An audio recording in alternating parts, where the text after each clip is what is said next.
because when one season ends, whether it's a season in nature or a season in our body, one relationship changes, when anything big change like this happens, our minds change too. Our emotions change. Our bodies and our minds are changing, and they need different things when the seasons change. I'm Heather Grzych, and this is the Wisdom of the Body podcast. This podcast explores the idea of body intelligence as the real key to learning the knowledge of life, or what we call Ayurveda in the ancient language of Sanskrit. We do that by connecting with today's creative leaders and experts who will help you listen to your body, trust your gut, and live in deeper harmony with nature. Come join me as we unlock the golden door to clear, direct perception and become very deep listeners. You can find the Wisdom of the Body podcast on Apple, Spotify, and Stitcher. You can also follow us by joining my email at heathergrzych.com or on Instagram at heathergrzych. I know you're going to love this podcast, so take a second right now to subscribe. Ayurveda is a system of natural health and healing that is indigenous to the Indian subcontinent and is practiced today all over the world and is an emerging form of complementary medicine in many countries. Ayurveda actually means the science of life or life knowledge, where we use diet, lifestyle, and behavior changes, meditation, and various types of body treatments to balance a person's body, mind, and energy according to their doshas, their metabolic patterns, and how their excretions and tissue formation are functioning, and how clearly they are able to perceive the environment and be in the present moment. That's pretty broad, right? So let me give you a few examples. If you've ever used turmeric for its health benefits, then you are using Ayurvedic medicine. If you've ever had golden milk, you've used Ayurvedic medicine. If you've ever put aloe vera or cilantro juice on a sunburn, you are using Ayurvedic medicine. If you've ever eaten prunes or psyllium husk or done an enema because you're constipated, you're using Ayurvedic medicine. If you've ever done a yoga breathing exercise to change your energy, you're using Ayurvedic medicine. Understanding why and how these things work and feeling their effects is important knowledge. It's much better than just doing things because we heard something is healthy. We are very heavily focused on creating balancing daily routines referred to as the dinacharya and cleansing and rejuvenating the body and mind as necessary. And there are a lot of different ways that we can do that. Ayurveda is experiential and very vast. So as far as awareness and adoption goes, in the United States where I live, it's quite a few years behind Chinese medicine and how developed it's become as a medical system in the United States. Vogue magazine called Ayurveda one of the 8 biggest wellness trends of 2018, and Mind Body Green magazine called Ayurveda one of 11 wellness trends to watch in 2019. So in India, they have about 450,000 practitioners and doctors of Ayurveda. In the United States, we have, say, around 1,000 board-certified professionals. And the National Center for Complementary and Integrative Health in the United States says that 240,000 people use Ayurvedic medicine in the United States. Ayurveda means the science of life, so it's the wisdom of healthy living. And when you have good health from your own behaviors and from being in a healthy environment, then fertility is a normal byproduct of this during the years in which humans are designed to reproduce. I think it really has to do with the integration of mind, body, and emotions and health.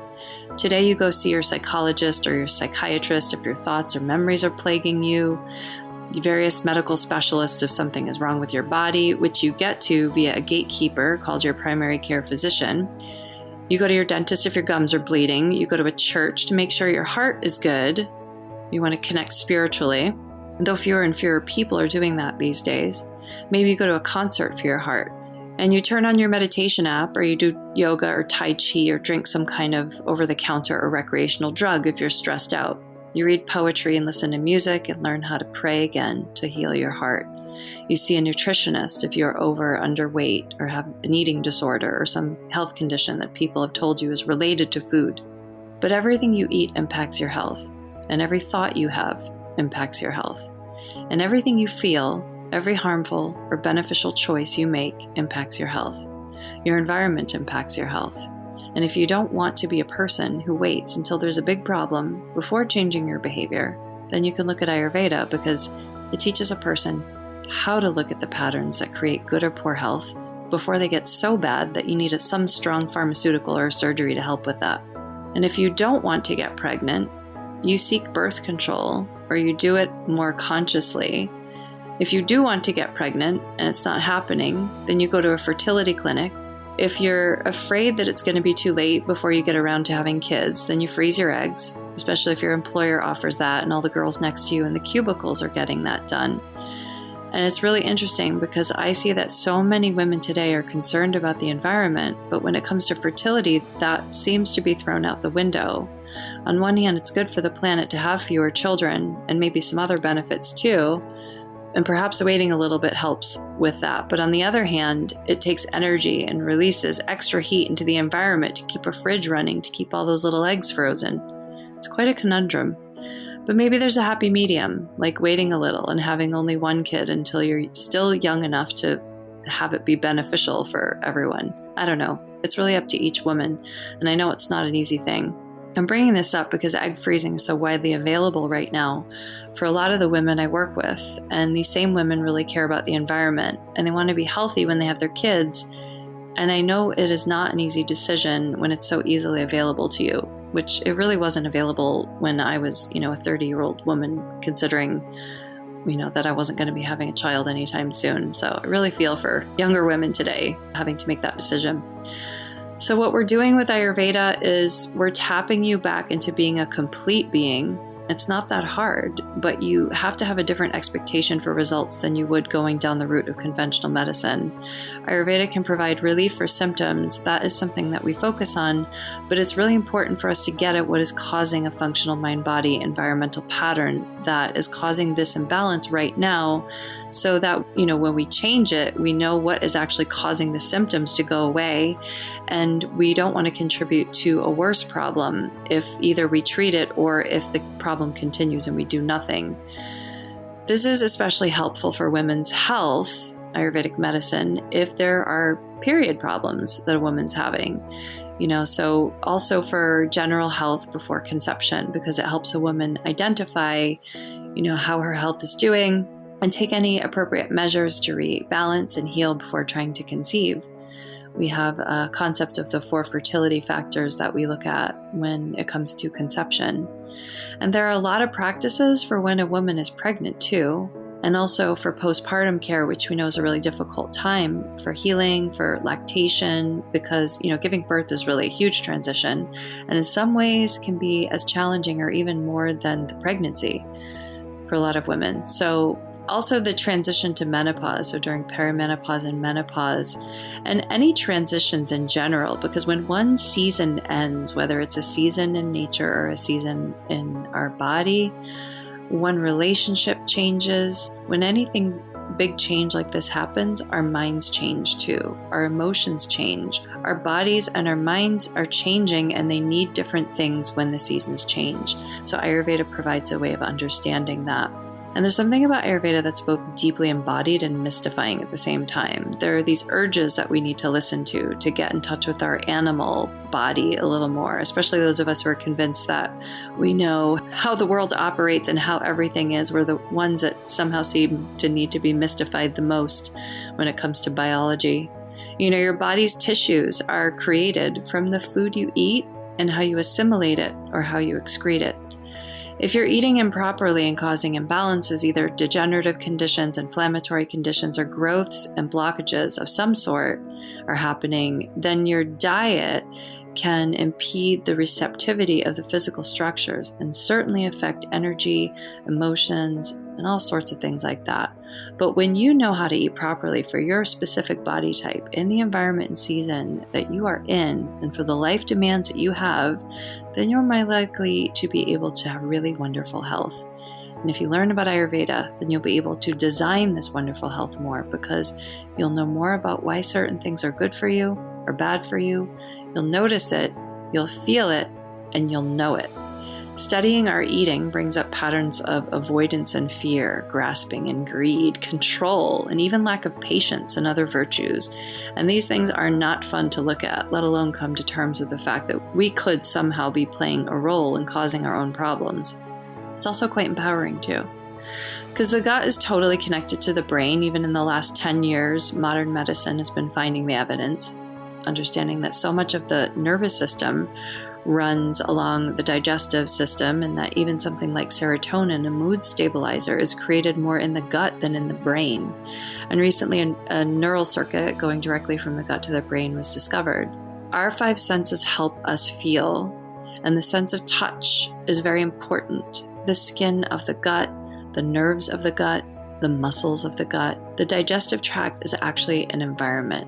It's not the inside of your body, because there's a space inside.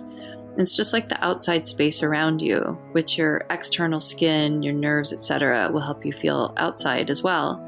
And so this is why your digestion is a relational study. Some of the same patterns going on in the exterior parts of your body could also be going on in the interior. So using preconception as an example, so the time before a woman might want to conceive a child, what an Ayurvedic preparation measure could look like would be to take at least 3 months prior to conceiving to thoroughly balance your health. And actually, both the male and the female do this. The doshas are evaluated, and we determine if there are any blockages or toxicity, because there may be some cleansing necessary. And after any cleansing is done as needed, we use a rasayana therapy where we focus on rejuvenation, resilience, aging, longevity, so that all the five senses and the organs of action that you live in the world with are functioning properly, so that the woman can be completely receptive and connected to her environment and resilient. So we focus on food and lifestyle and behavior and herbs and relationships and work and health history. And we aren't trying to get people pregnant.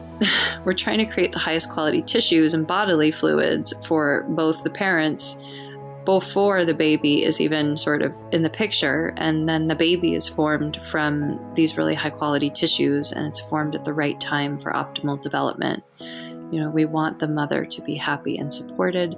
We want her to feel her vitality, to be in a state where the wisdom of her body can really shine through, so that homeostasis is easily achieved when there is any inevitable insult to the body, which, you know, we all have injuries and things that happen, you know, here and there. So we want to be able to withstand those. So doing this work before having a child teaches you how to read your baby's body better in the future too. I know I've talked about this in my book, about how if you can understand what certain things are going on in your health, then you can apply some of the same knowledge to understanding what's going on in your baby's health after your baby's born. And then there's this whole class of therapeutic interventions for men who have depleted reproductive material. It's called Vajikarana therapy. So we focus on that as well, and making sure that the male contributions are healthy and flowing in good quantity and quality. And intention setting is very important. You know, we're still talking about this preconception period. So intention setting is so important. And intentions don't live in your brain. They live in your heart. So they're very deeply connected. Honestly, I find it weird right now that we go to school for years and we get educated about our careers. And yet having a child and being a parent is the most demanding career many adults will have, but we get no training for it. And you add to that to the fact that, you know, so many women live different lifestyles than their mothers and grandmothers, and in many cases do not live near family any longer. There is some generational wisdom lost from their lineages that is quite unfortunate. So Ayurveda plays a psychological, physiological, and spiritual role in preparing an individual for the biggest job of his or her life, and to do it with great care. There are rational therapies in Ayurveda, tangible, physical ones that fit with logic, and then there are spiritual therapies like using gems, a little bit of woo-woo, but not really woo-woo, because we know even something like, and we know how much belief impacts a person's healing. So it's really good to figure out, you know, what a person believes and feels in the process, because it often wills something into being, because it influences action. And Ayurveda is such a powerful tool to help women with their fertility, with their transitions, whether they're monthly transitions, whether they're transitioning from having a period to moving into a phase of life of not having a period, or even transitioning from the younger ages of being a young woman who is starting a period. And I think a lot of you who've been listening to the podcast for a while know that it's played a huge role in my own life. And I honestly feel like there wasn't really a lot I knew about my health before I studied Ayurveda. And I'm still learning. I think I'll never stop learning. But Ayurveda really filled a huge gap in my understanding of how, one, my own body worked and how other bodies could work as well, because each body is a little bit different. And once you see that, it's really important to know that there really can't be one-size-fits-all approaches for people in their care. And especially when it comes to fertility, because each little soul is different, each little egg and sperm are different. And we just want to make sure that we're bringing people into a really good quality environment here on the planet. So thanks so much for listening today.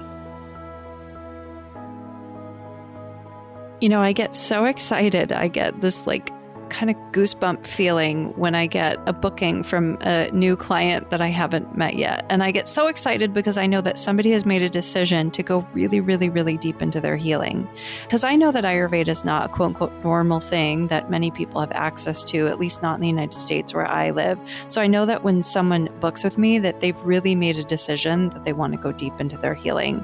And so you could do that on my website at heathergrzych.com. That's Heather, GRZYCH.com.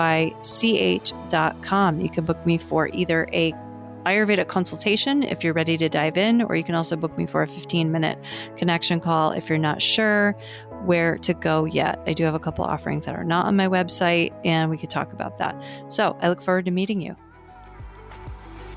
Thank you for tuning in and dropping in with us today. Don't forget to subscribe, rate, and review this podcast. I really want to hear your feedback. To learn more about my work, visit heathergrzych.com. That's Heather, GRZYCH.com. And meet me here next time.